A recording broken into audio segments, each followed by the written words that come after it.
So, last time we finished Elihu, the young man who came with the zeal of the Spirit and answered not only the unrighteous judgment of Job's friends, but he spent far more time admonishing Job himself because he had stopped giving glory and justifying. Particularly, he didn't justify God and what God was doing.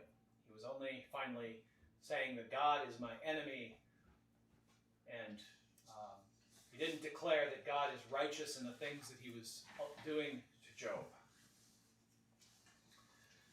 Only was declaring his own righteousness in the end. And the point being, you do not know, you cannot see, or know the mind of God, or all the things that God is doing in such a way that you could possibly say that God is unjust in what he's doing to me. It's impossible for you to make that statement. And so much time in these verses is spent, and the Lord himself is going to speak and carry this thing forward. Telling Job, were you there? Did you know my mind? Have you seen all of the things I'm doing? And so we can see what's going on, remember. We, through the scriptures, were there when Satan appeared before God and was accusing Job of his sins and saying he is not really a righteous man because if you take away all the good things from him, he will curse you. He will not bless you. And Job cannot see, take another step further back, how all that takes place here is a testimony for the entire world. Because one of the things we must remember is these things are recorded. And this which takes place in the spiritual realm behind the scenes is revealed to us and to all people. And yet these things actually happened to Job. He couldn't see that either. He didn't know. Neither what happened in heaven that led to this, nor what was happening on, nor that this before that he was enduring would be a testimony unto us. All right. So now, the Lord speaks. Chapter 38. This goes on, and you're getting near the end. There's only a few pages left, and these are shorter chapters, some of them. Then the Lord answered Job out of the whirlwind and said, who is this that darkens counsel by words without knowledge? So this seems to be singular. The singular in this case, because Job is the subject matter here now. Speaking of Job. Job, you're speaking without knowledge. The counsel that you now are giving is not the same as the counsel that you gave before. Once you spoke my word faithfully to the people, but now in your misery, the counsel that you're speaking is dark. Dress for action like a man. I will question you, and you make it known to me. And so all this time, Job was questioning God. Why are you doing this? Why have you become my enemy? Why are your arrows in my flesh? And now God says, let me now start asking you. Were you there when I laid the foundation of the earth? Tell me if you have understanding. Who determined its measurements? Surely you know. Or who stretched the line upon it? And so God's using construction terminology, speaking of the way he builds the earth. You stretch out a line to make a straight spot, to make cuts and measure things. Or what were its bases sunk? On what were its bases sunk? Or who laid its cornerstone? When the morning stars sang together and all the sons of God shouted for joy. This is creation language. The sons of God and the morning stars are the angels. So this is how we know that they were created before the world. We don't know how long before, but they were created before the world. They saw God doing these things, and they cried out in joy. Or who shut in the sea with doors when it burst out from the womb? When I made clouds its garment, and thick darkness its swaddling band, and prescribed limits for it, and set bars and doors, and said, thus far you shall come, and no farther, and here shall your proud waves be stayed. So he raises up the land, and we know in Genesis, and he puts it in. He says, this is where you stop, O seas. Your waves go no further. Have you commanded the morning since your days began, and caused the dawn to know its place, that it might take hold of the skirts of the earth, and the wicked be shaken out of it, causing the sun. So the idea there is when the sun rises, Scripture often has this analogy of the sins and the evil that's done in the darkness, and then all of a sudden the light shines and everybody scurries. This is the language here. Are you the one who decides how the sun is going to come up and cast its rays?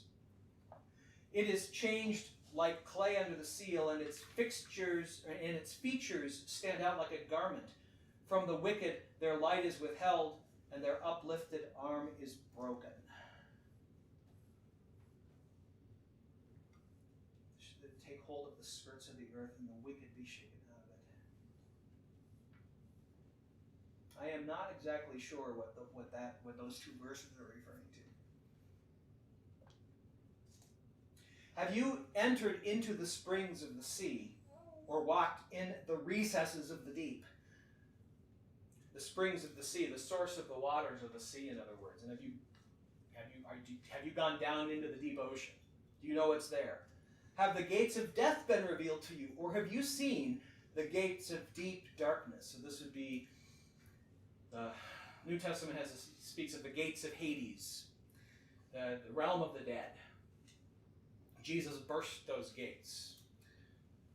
Have you comprehended the expanse of the earth? Declare if you know all this. Where is the way to the dwelling of light, and where is the place of darkness? Where does light come from? Where does darkness live? That you may take it to its territory, and that you may discern the paths to its home. You know, for you were born then, and the number of your days is great. See, God is mocking him. He's using sarcasm. Have you entered the storehouses of the snow? Have you seen the storehouses of the hail? The idea being, snow is coming down. Do you know where it comes from? Or the hail? Which I have reserved for the time of trouble. God reserves the hail. Hail always means judgment, because hail destroys the crops, damages people's property. Which I have reserved for the time of trouble, for the day of battle and war. What is the way to the place where light is distributed, and where the east wind is scattered upon the earth, where the wind comes from, where the light comes forth? Now remember, you read all these things and you're saying, well, that's not the way the world works. There's not like a spot where all wind comes from, and there's not like a storehouse of light where the sun comes out from, and where all the light comes from. And yet, the point here is very straightforward. Do you have any idea what causes light? What causes darkness? What causes the wind? I've done all these things. It's my design. Do you have any idea? Who has left a channel for the torrents of the rain, and a way for the thunderbolt? The thunderbolt. So, why does the lightning take the path that it does, Job? Who set that path for it? Who carved out the channels where the rivers flow? To bring rain on land where no man is, on the desert in which there is no man, to satisfy the waste and desolate land, and to make the ground sprout with grass. I even do this in places that you'll never see. There's no one there, and yet there I'm at work. Do you know why? Do you know what I'm doing there? Has the rain a father, or who has begotten the drops of dew? From whose womb did the ice come forth, and who has given birth to the frost of heaven?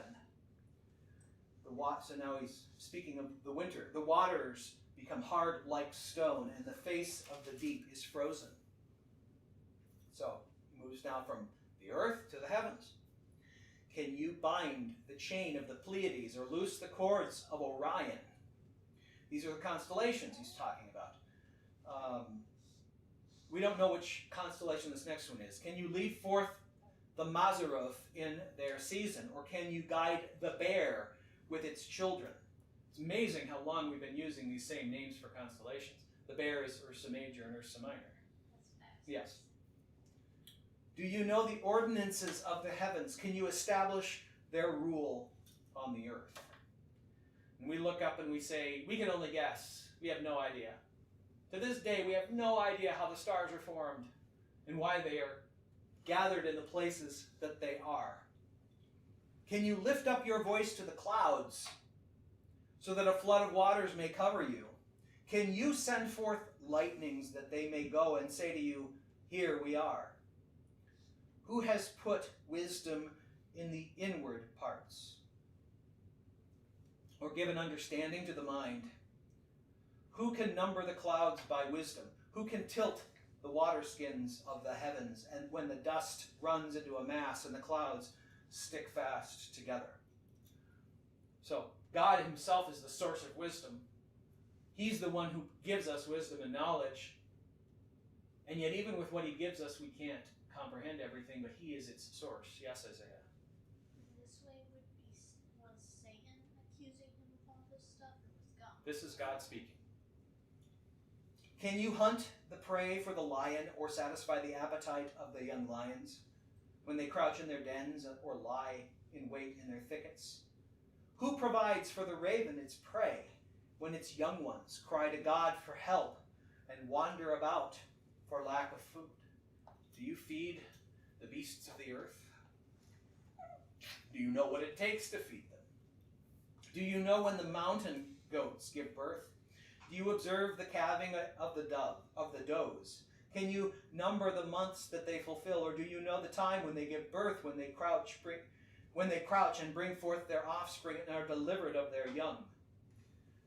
In other words, these things are happening away from you. You're not there. You're not guiding these things.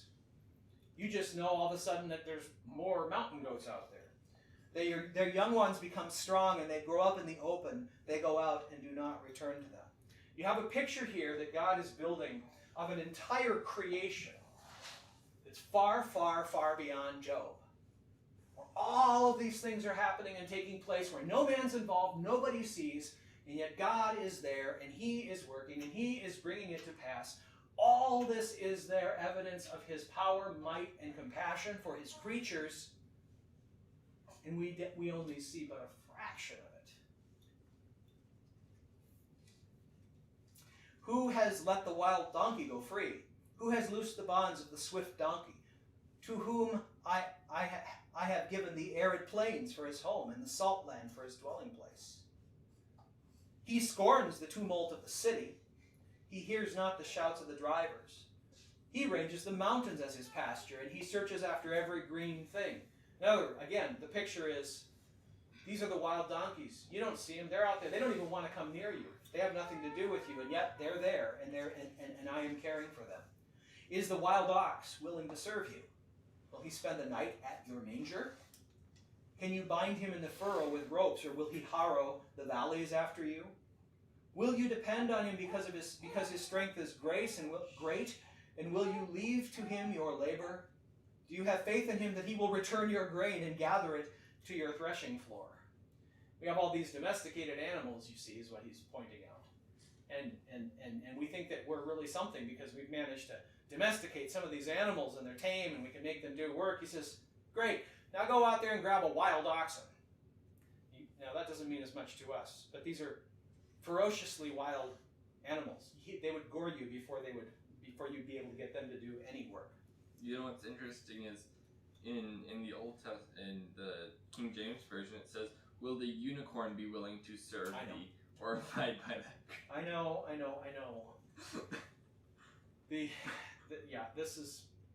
This is a classic case of where we didn't understand what the Hebrew word meant, and so the The Greeks translated it monocorn, and then becomes unicorn, and no, it's not unicorns, it's the wild oxen. And the context here makes this plain as well. It's all these things he's describing are contrasting like a tame oxen that you do labor to the wild ones. It says ox in this version. Because that's the New King James. Is there any point in the Bible where unicorn is translated properly? In the New King James, or in the King James, no. Right, so it doesn't really mention that. That's just mythology that got pulled in the translation of the Yeah. time. You have a similar word where often you get dragon is translated in the King James, and the actual word means jackal. Yeah. There's not a single place you can point to in the scripture that says that can legitimately mean dinosaur. There isn't a single spot. All right. The wings of the ostrich wave proudly, but are they the pinions and plumage of love? The meaning of the Hebrew here is uncertain. We're not sure exactly what. This is the best we can translate. For she leaves her eggs to the earth and lets them be warmed on the ground, forgetting that a foot may crush them and that the wild beast may trample them. So, look at this magnificent bird with the big, huge, colorful feathers. Isn't that amazing? Isn't she wonderful? Yeah, she just leaves her eggs. So this is ostrich. So I'm thinking peacock. Sorry. But this is true of ostriches. What they do. So there's this big, huge bird, and that they abandon their eggs. She deals cruelly with her young as if they were not hers. Though her labor be in vain, yet she has no fear, because God has made her forget wisdom and given her no share in understanding. This is God's design. You see, he's pointing to say, look, hey, look at this. Look at how her young are. They're just kind of abandoned here. And she gives no thought to them at all. And yet, this is all according to God's design. This is to a purpose. God didn't give her specific wisdom and understanding to care for them in that specific way, and yet it's still according to a purpose that he himself has. When she rouses herself to flee, she laughs at the horse and his rider. And of course, we know ostrich eggs are, very durable, but anyway, that's not the point. Do you give the horse his might? Do you clothe his neck with a mane? Do you make him leap like the locust? His majestic snorting is terrifying. He paws in the valley and exults in his strength. He goes out to meet the weapons. He laughs at fear and is not dismayed. He does not turn back from the sword. Upon him rattle the quiver, the flashing spear and the javelin. With fierceness and rage he swallows the ground. He cannot stand still at the sound of the trumpet. When the trumpet sounds, he says, "Aha!" and he smells the battle from afar, the thunder of the captains and the shouting. So, all of this, of course, is horses as they're used for war. And what gives them the ability to do this and to, I want to get in there in the middle of that battle, and horses like to show off and whatnot. And this is true. And they're unique in many animals. This is the reason that horses became so popular in battle. And you're not riding donkeys into a war. You're riding horses.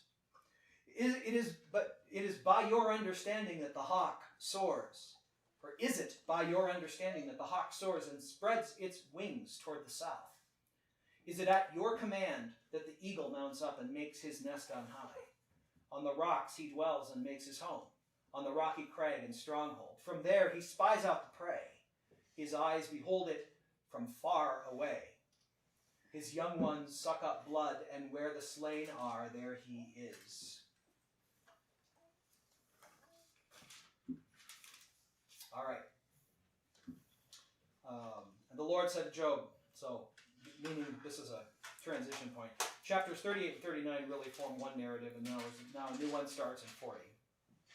Where God will shift his argument now. Shall a fault finder contend with the Almighty? He who argues with God, let him answer for it. Let him answer it.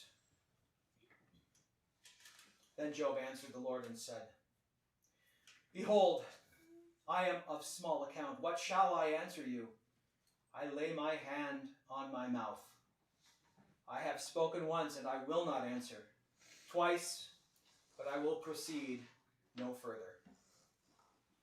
And so, Job has no response. He sees the error that he had fallen into. Then the Lord answered Job out of the whirlwind and said, Dress for action like a man, which is how he began the first address. Yeah, I'm kind of wondering why that phrase is used. Dress for action like a man? Yeah, I know it says down below that in Hebrew it's saying gird up your loins. Yeah, but that's what that It's means. a common thing. No, it's a gird up your loins is get up. Put on your pants. Put on your big boy pants. No, that's what it means. No, that's right. Dress for action like a man. I will question you and you make it known to me. Will you even put me in the wrong? Will you condemn me that you may be in the right? Have you an arm like God, and can you thunder with a voice like his? Adorn yourself with majesty and dignity. Clothe yourself with glory and splendor. Now, Job is, in this part, God's comparing Job right to himself. Go ahead. Gather together everything you got. Clothe yourself with the same kind of glory that I have. Pour out the overflowings of your anger and look on everyone who is proud and abase him. Look on everyone who is proud and bring him low, and tread down the wicked where they stand. Hide them all in the dust together and bind their faces in the world below. Then I will acknowledge to you that your own right hand can save you. You take my place and you go be the judge of all the earth, is what he's saying here. You do that, and then I will acknowledge that what you're saying is true. Behold, Behemoth. So this is one of the words, by the way, that they try to say, oh, this is a dinosaur. We actually know better what this is now based upon ancient Near East writings. So it's a mythical creature. It's like a massive ox. Like a massive ox. Behold, Behemoth, which I made as I made you. He eats grass like an ox. Behold, his strength is in his loins, and his power is in the muscles of his belly. He makes his tail stiff like a cedar. The sinews of his thighs are knit together. So it's on the basis of this verse 17, by the way, that people say, oh, that must be like one of those big dinosaurs that has a big strong tail. That's not what tail means there. That's not what tail means. Tail means it's a euphemism. His bones are tubes of bronze, and his limbs like bars of iron. And so we do not know precisely what animal this is describing, but some great beast. He is the first of the works of God. Let him who make him bring near his sword. For the mountains yield food for him, where all the wild beasts play. I mean, I think of something like a mammoth here might be a candidate. Who knows? Under the lotus plants he lies, in the shelter of the reeds and in the marsh. For his shade, the lotus trees cover him. The willows of the brook surround him. But if the river is turbulent, he is not frightened. He is confident, though Jordan rushes against his mouth. Can one take him by the eyes or pierce his nose with a snare? So the reason we wonder if he's speaking, so in the ancient Near East, you had these two creatures that were associated with creation very often. You had the serpent that is tamed or chaos is pulled down and controlled in order to make the universe, and then you have this ox-like creature also that's associated with this. And it's interesting that you have these two things now set side by side here as well. And so, I wonder why wouldn't there be any reference references all to something like what we attribute to be dinosaurs, because there's evidence of these beings existing on the earth. Why wouldn't there be some record of some mention of them somewhere in the text? I don't know, but we have no justification for saying that that's what this is. I mean, it's literally, you know. I know, we can't say it is anything for sure, but... Right. What we can say for sure is that even the word behemoth here is an analog to the Semitic languages that are referring to their creation stories.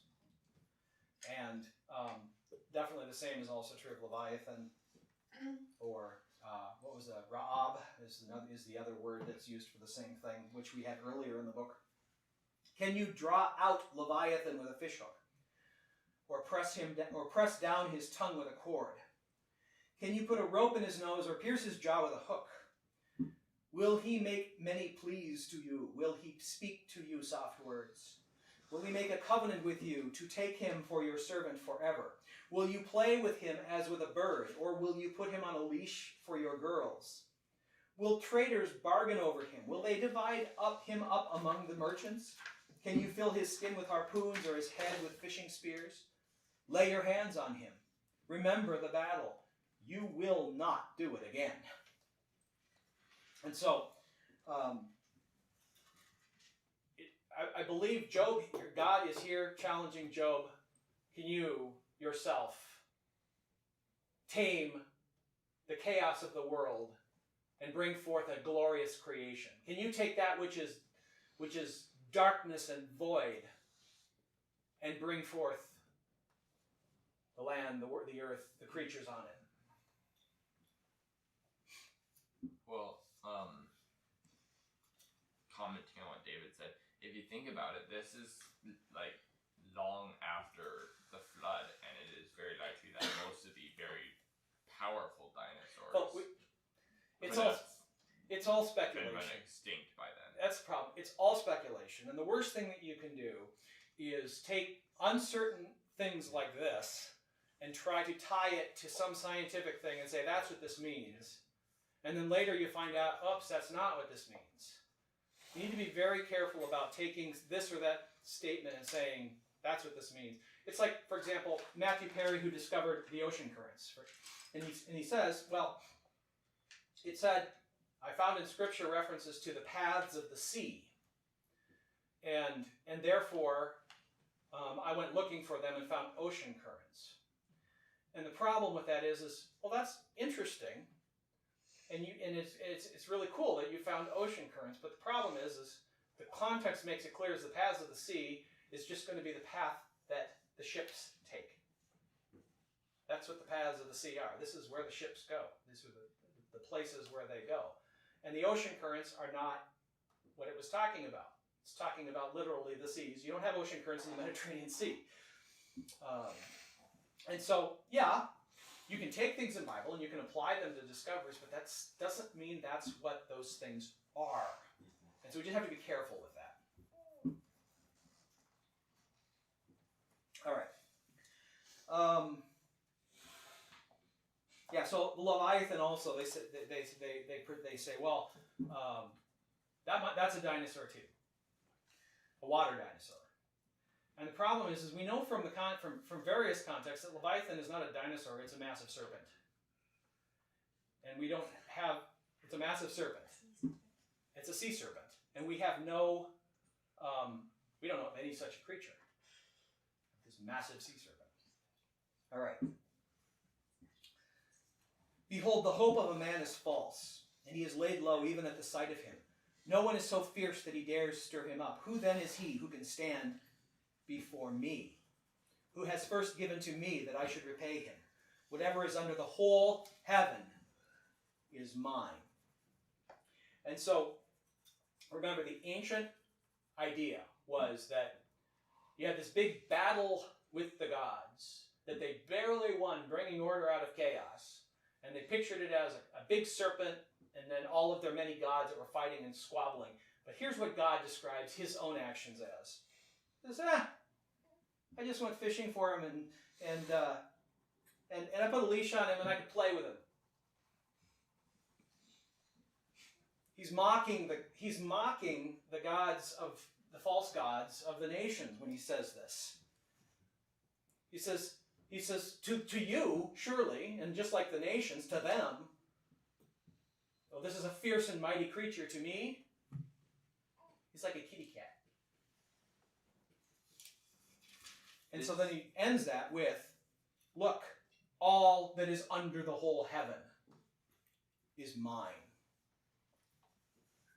Yeah, what? This puts into an interesting question of, like, I wonder when the ideas of, like, the Greeks and their mythologies and the Romans and or their mythologies like this, they could have reached all the way back to this.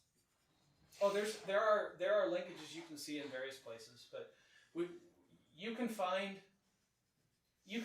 themes in most ancient mythologies that correspond to the events in the scriptures. There's a lot in the Greek mythology, in fact, that does that. There's a whole book called the Parthenon Code that claims to do that. I have it. I've kind of skimmed through it, and I'm not entirely convinced of the argument, but it's possible that says, that talks about all these things that were on the Parthenon depicting Greek mythology and how, well, this really seems to correspond to this scriptural story and this scriptural story and this scriptural story, twisted, reversing the worldview in the case of the Greeks, because they're following the prince of this world and they're false gods, and so they kind of flip the good and the evil. But a lot of stuff seems to correspond. But, all right. I will not keep silence concerning his limbs or his mighty strength or his goodly frame. Can you strip off his outer garment?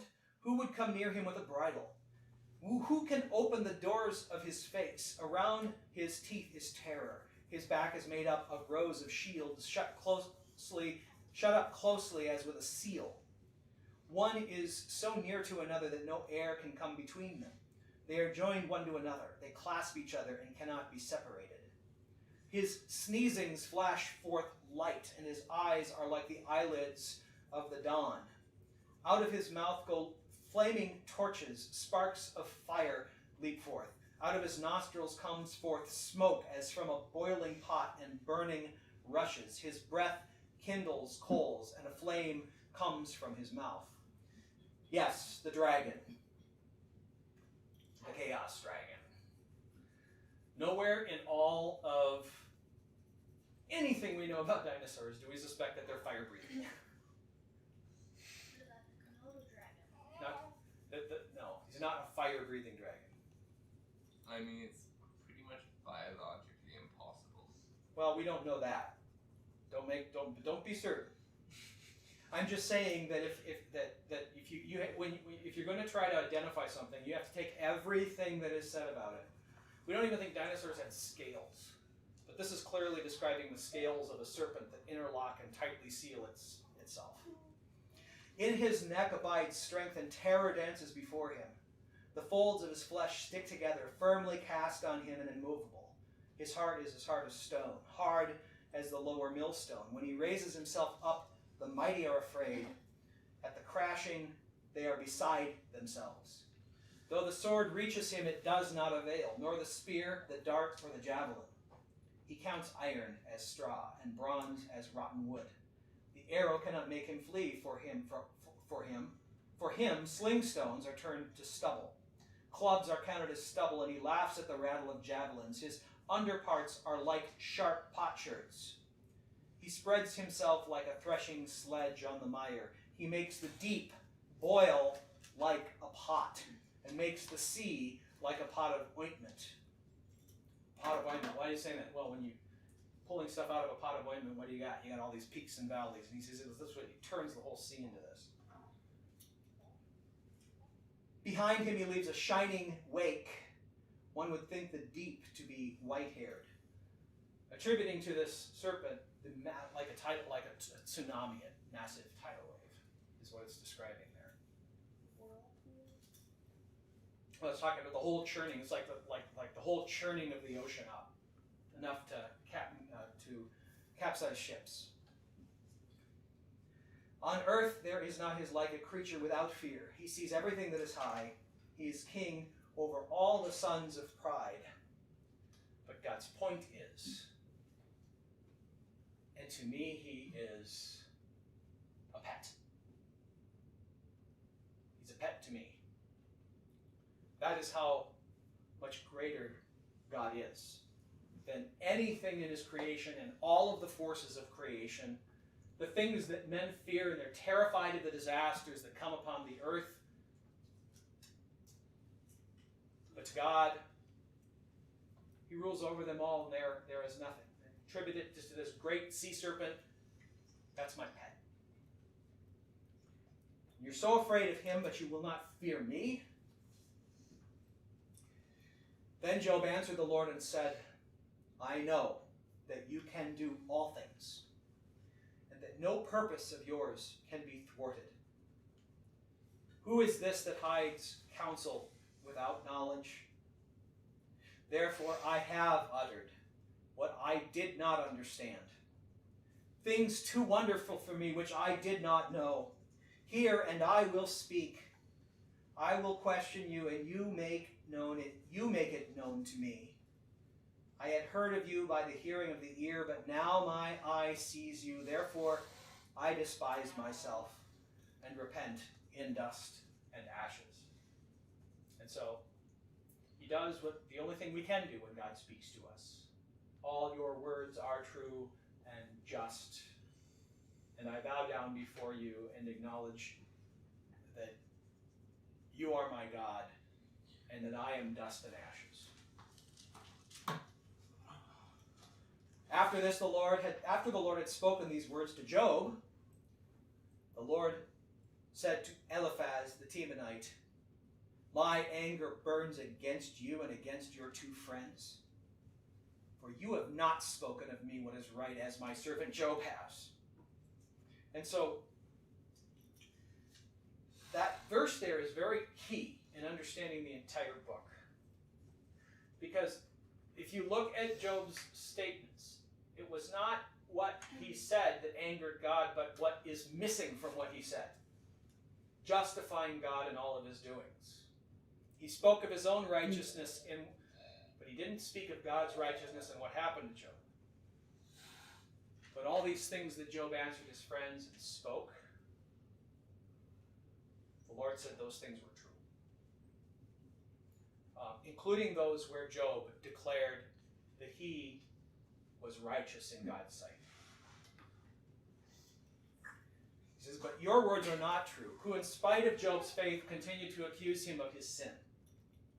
Now therefore take 7 bulls and 7 rams and go to my servant Job and offer up a burnt offering for yourselves. And my servant Job shall pray for you, for I will accept his prayer, not to deal with you according to your folly. For you have not spoken of me what is right, as my servant Job has. Job is restored to his position as a minister of God, a mediator, a priest of God in a sense, before there was a Levitical priesthood perhaps. And once more, the one to whom the people should go. Before there As a was a teacher. Levitical priesthood. Yeah. When do we think Job was set? We believe we're not sure, but we strongly suspect it was prior to it was somewhere in between there. We're not sure what period of time it is. It could have there's no reference to anything in the entire book of Job that even hints at a Levitical priesthood. And so it's difficult to say. It's difficult to say. The only reason we think it might be older is because the Hebrew is very ancient sounding compared to like the Pentateuch.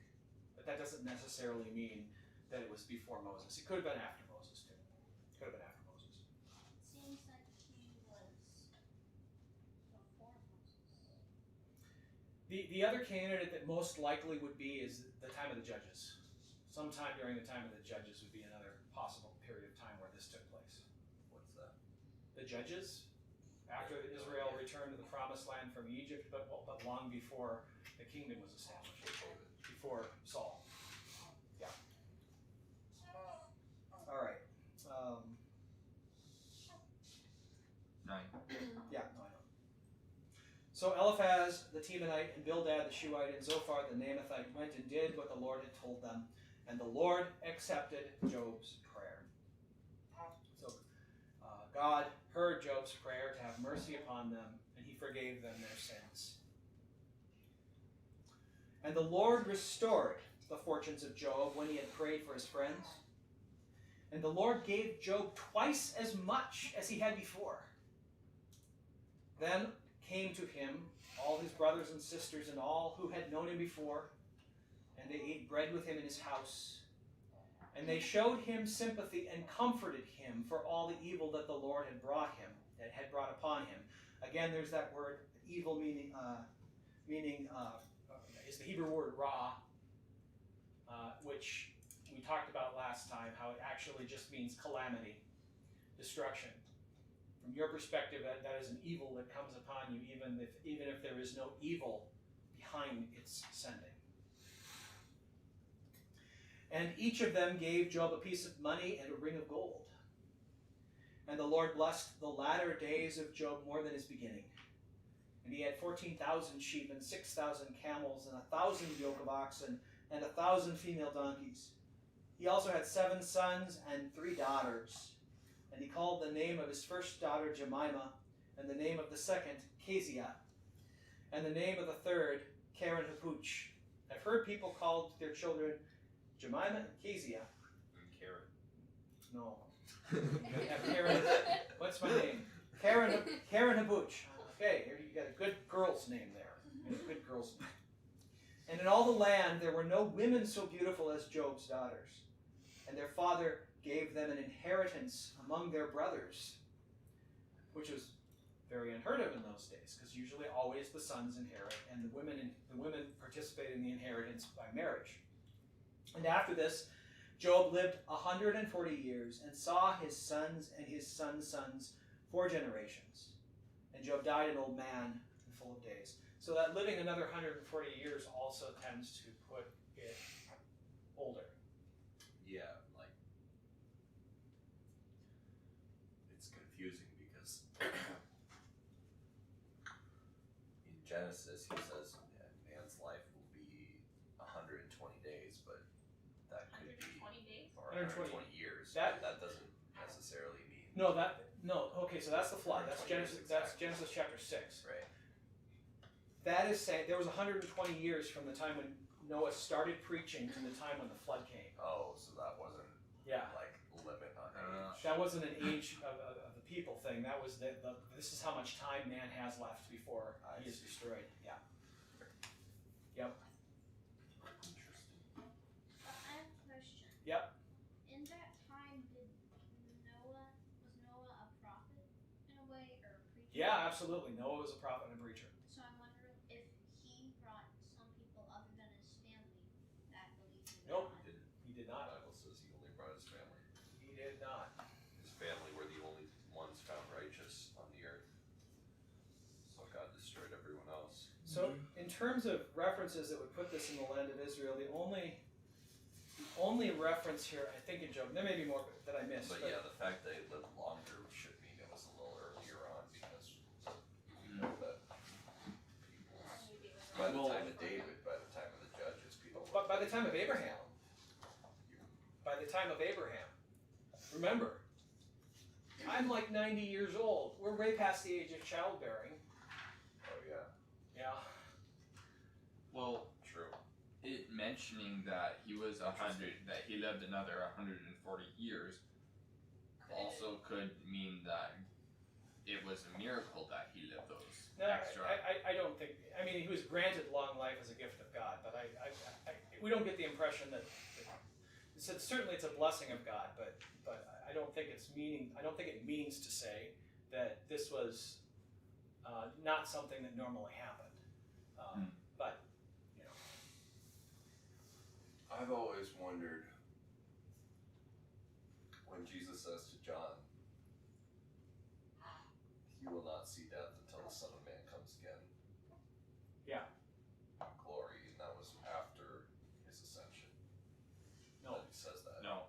said it before his ascension. Oh, I thought you said it after. It was, you know when he said it? How would he said it after if he had already? He said it directly before the transfiguration.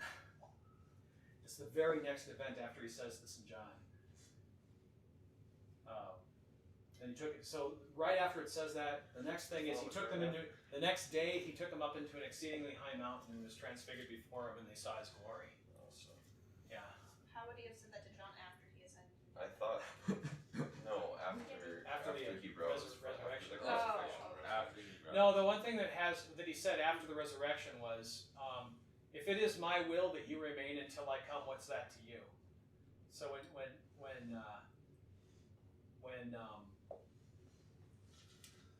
when John was asking about the return of Jesus, and then said the rumors started spreading that means John would never die before Jesus came again. Is this more info than is in some translations? Where are you talking about? The very last chapter Oh. of John. Of John? No. Okay. I misunderstood it for a long time then. Which part? Yeah, Peter saw him. He said, so.